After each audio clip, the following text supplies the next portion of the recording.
Kulimlim na umaga mga ka-Bridgester. Yari tayo ngayon at nag-load pa naman tayo kagabi.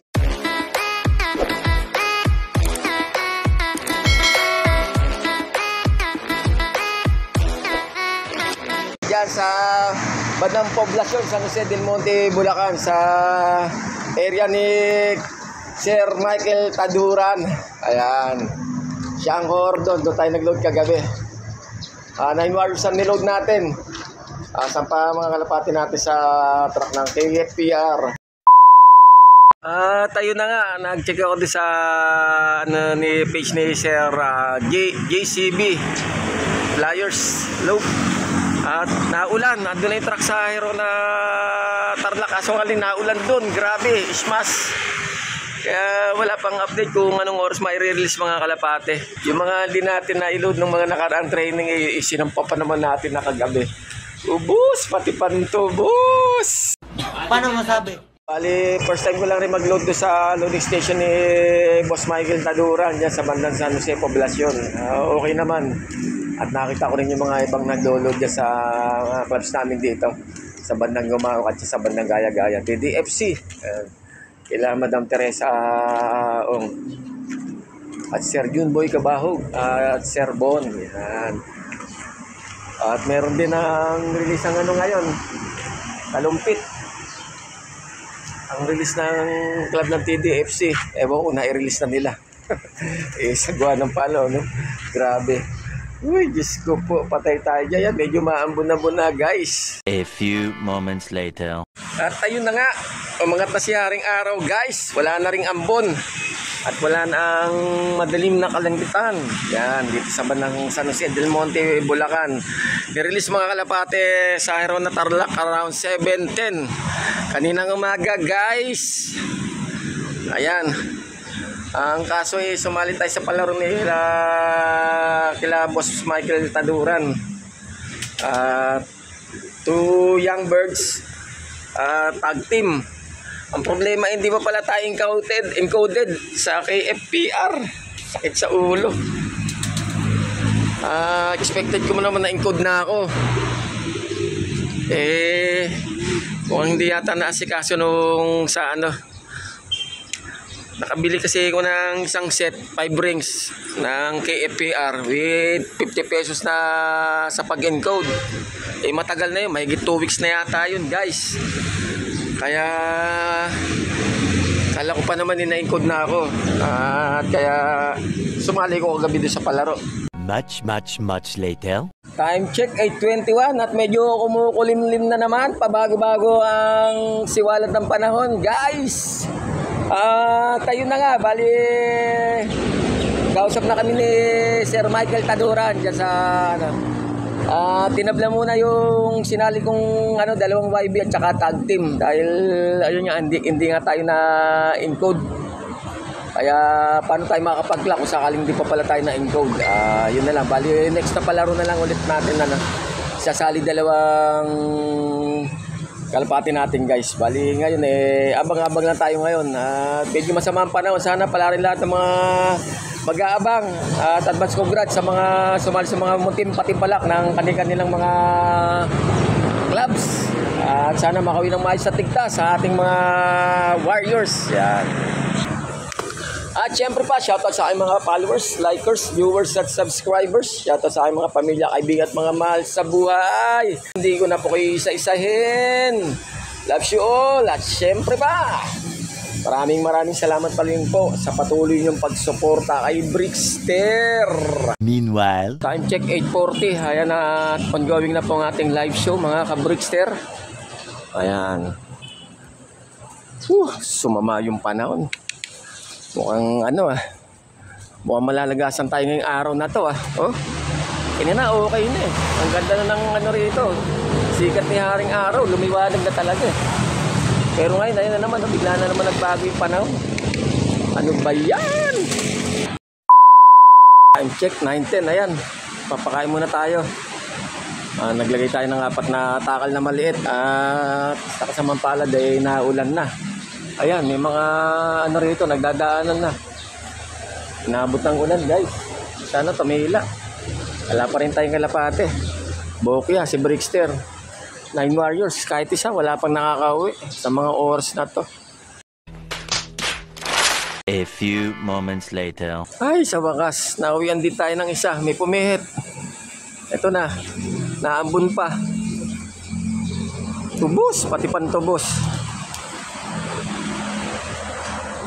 Checkered. Low bar. Pasok, pasok, pasok. Ayan, meron na tayo isa.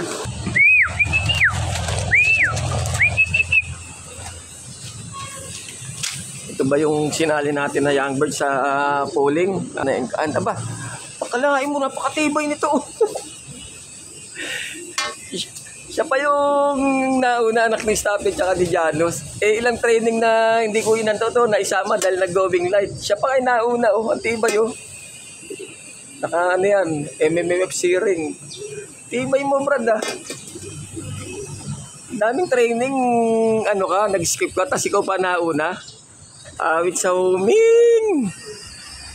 Ito lumagtaw to siguro mga 50 plus kilometers bago ulit na na ikarga. Ang loko na to. Pero siya pa nauna Galing Ayan ang loko Awit. 5 minutes later. Ito na second bird natin, guys. Meron na rito, ayan basa Talagang ayan basa talaga sila. Grabe. Na yung first dropper natin nag-skip yun siguro mga 50 plus kilometers bago ulit natin niload dahil nag-going light. Siya pa nauna. Ito basa. Pasok, pasok. Yung ating baliling survivor. Basa siya, guys. Smash talaga. Pati din sa mga dinaan ng umuulan pala ron talaga Ayan Basa. Sige na. Pasok na, pasok, pasok, pasok. Ito na, meron na tayo rito, third dropper. Nakatatlo na tayo Palagay ko, blue bar to, yung checkered. Ito yung anak ni Wanda at saka ni Sputnik, guys Ayan na, nakatatlo na rin kahit pa paano.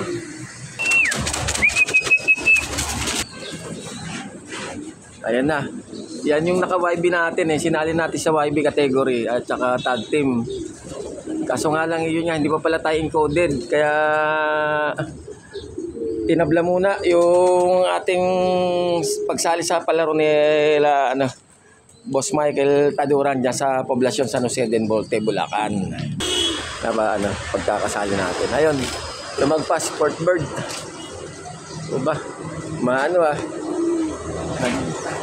Sunod-sunod naman na ngayon. Pasok, pasok, pasok, pasok, pasok, pasok. Anak ni Staffy at saka ni Janos. Yan, kalahin niyan yung first dropper natin. A few moments later. Okay, meron tayo rito nakakita kapapasok lang. Panlima ako sakali. Kung walang nauna nakapasok na.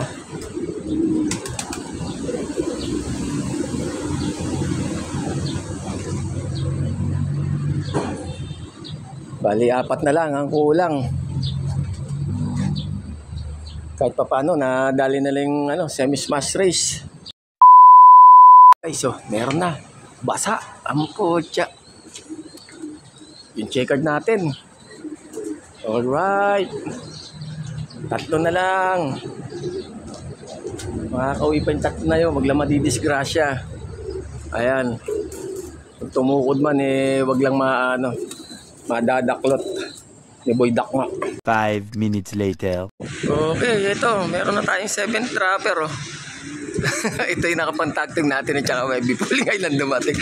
Basa pa rin galing sa patuyunan loka. Ay, grabe. Hen. Ano ba yan? 2 na lang. Sila pala yung nakita ko. May kasama yan. Parang ganda ng kulay niya. May pagka golden gray. Pumunta na rin doon. Ay, salamat. 2. Yung checkered natin na white light. At saka si Buslot nawawala. Tayo dyan Buslot. Yung may green na ring. Much later. Time check, 12:30. Ayan na. Umangat muna tayo rito saglit bago tayo kumain. Ito na pala yung 2 Kompleto na tayo guys. Yung huling dalawa natin na kulang kanina, si Buslot. Ayan, ang imimiss kayo rin ni virus dati na itlog na sinalo ko para hindi nga mabasag. Ayan, no? Lumilipad na siya ngayon. Galing ng ano na yan, ha? Herona Tarlac. Oh, ito pa yung kasama niya. Dalawa sila. Baka nagsabay itong dalawang to, ha? Ayos, ha? Okay, at kompleto po ang ating 9 Warriors from Herona Tarlac Training.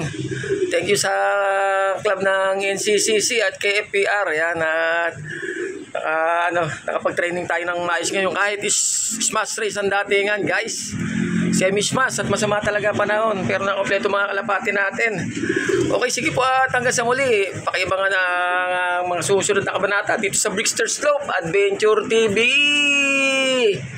At paki-like, subscribe, share, mag-comment na lang po sa aking YouTube channel at sa aking FB page. At paki-follow na rin po ako sa aking Reels. Thanks in advance mga ka-Brickster! Woo-wee!